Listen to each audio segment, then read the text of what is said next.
Hey everybody, thank you for joining me today. So we're going to be working on this Operation Right Home sketch.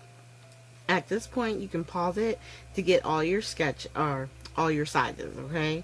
So just hit pause, get your sizes, cut your paper, and then come join me. So I'm going to start off by stamping. I decided to make 4 cards, and I'm going to stamp using the Concord and Ninth. And this is the stamp set that we've probably been using the most between this one and the Give Thanks stamp set. And let me see here. The Concord and Ninth one is called Lace Leaf.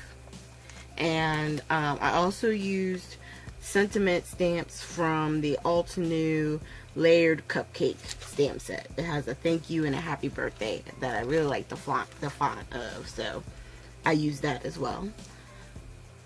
So we're just stamping the background part of the stamp in craft colored ink, and I use the MFT's hybrid ink. And I'm just trying to line up, make sure that I'm putting it in the similar spot for all of them. I didn't just put it in the corner because the stamp is a little bit bigger, and I just wanted to make sure that I had room to get everything where I needed it. Now I was just showing you there the craft ink pad that we were using. So now I'm going to lay down the more detailed part of the stamp, and we're going to ink that up using the VersaFine Black Onyx ink. And I believe I stamped twice on each of these because it just helps the black get nice and crisp on top of all that other stamping. Alright, and then you can also heat emboss the VersaFine. So if you wanted to give it a little bit more dimension, you could stamp it, just pour over a little bit of the clear embossing powder, and then, you know, it would be a little bit raised and shiny. So that's an option too. So once we get done stamping everything, I'm just going to go ahead and do our card base, which I take an 8.5 by 11 sheet and cut it in half. I cut it at the 5.5, so then I would have 2 sheets of paper, and we just score on 4 1/4, giving us our A2 size card. And the one I wound up scoring through, I used a heavy hand, so I had to cut another piece. And now we're going to go ahead and put our card fronts together. So I did a base pattern from the pattern paper pack. Then we have the sentiment, and then for the strip, I made a piece of the pattern paper a little bit bigger, or not, I wouldn't say bigger. I did it to the size that was on the sketch, which I believe is 4 1/4 by 3/4 inch. And then I made my sentiment stamp smaller than that, so that way a little bit of that strip would peek out around the sentiment. Alright, so we're just going down all these, and on the pattern paper part that's going to go across the front of the focal piece, I did put foam tape on the back side to give it a little bit of dimension. This particular foam tape isn't that thick, so it's not gonna make it so heavy or thick that, you know, it'll cost more to mail it. This one, it just gives it a little bit of dimension.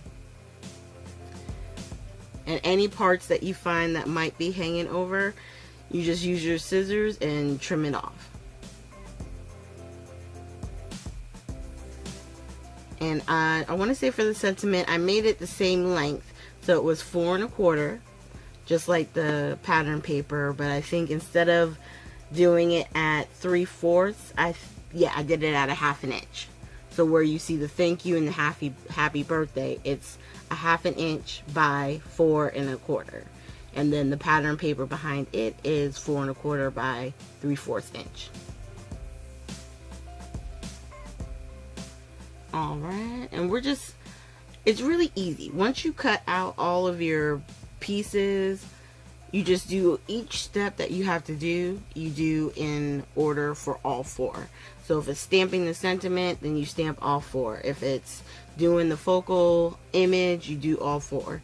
And that way, when you're done, all you're really having to do is put it all together.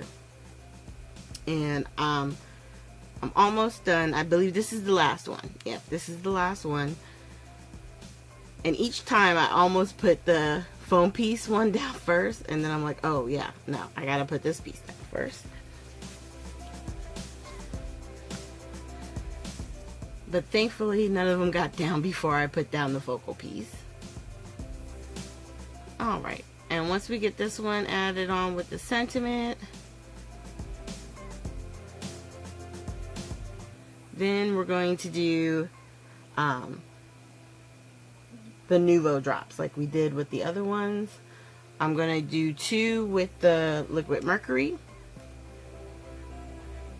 and then 2 with the pale gold. And the one with the thank you, I was able to do an even enough space to do 3 on each side. The happy birthday, you can fit 3 on each side, but it's a little bit of a tighter fit. And then I had a little bit of a mishap with the liquid mercury one on one of the sides. I wound up having to scrape the glue dot off once it dried a little bit, and then redoing it.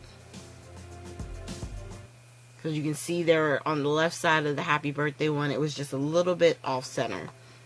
So I let it dry a little bit, then I scraped it off, and I redid it so that way it would look more even.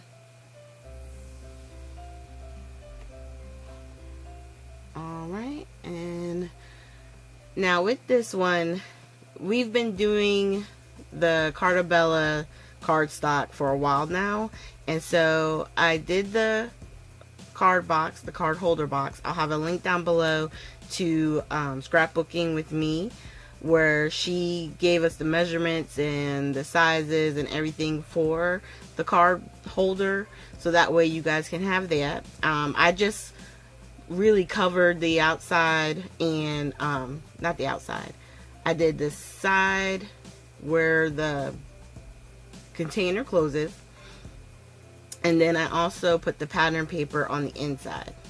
And I think when I'm done, this is going to hold, I believe, like 13 cards and 13 envelopes. And I was just getting the rest of the envelopes out that I needed, wanting to make sure I was covered, you know, because this I'm going to actually wind up sending to a craft fair, and we'll see how good it does. If it does good and, you know, people seem to like it, then I may do more of these, you know, in different patterns and stuff like that. But this type of idea, especially with the sketch cards. And then I put stickers, because I got the 12 by 12 paper pack, so I was able to put stickers and stuff on the front of the box to tie it all in, you know, together. So these 4 cards will go into this box, and that will make my Carta Bella Transatlantic complete. Okay, so I hope you guys enjoyed this. This has been fun. Just make sure you hit the like, subscribe, and share button. And if you'd like to see more like this, where we do one paper pad for, you know, a few weeks, and then we do a box set, you know, to create the box and everything, just let me know and in the comments down below, and we'll definitely take that into consideration. And these are some close-ups of the box set itself open, and once it's closed, I'll have a few more of those as well. And like I said, instead of using a belly band like Miss Edith did, I just put the magnets behind the paper on the inside, so that way it would click close with no problems. Alright, you guys, thank you so much for joining me today, and at the very end I will have links to our previous sketch videos, and I hope you guys have a great weekend.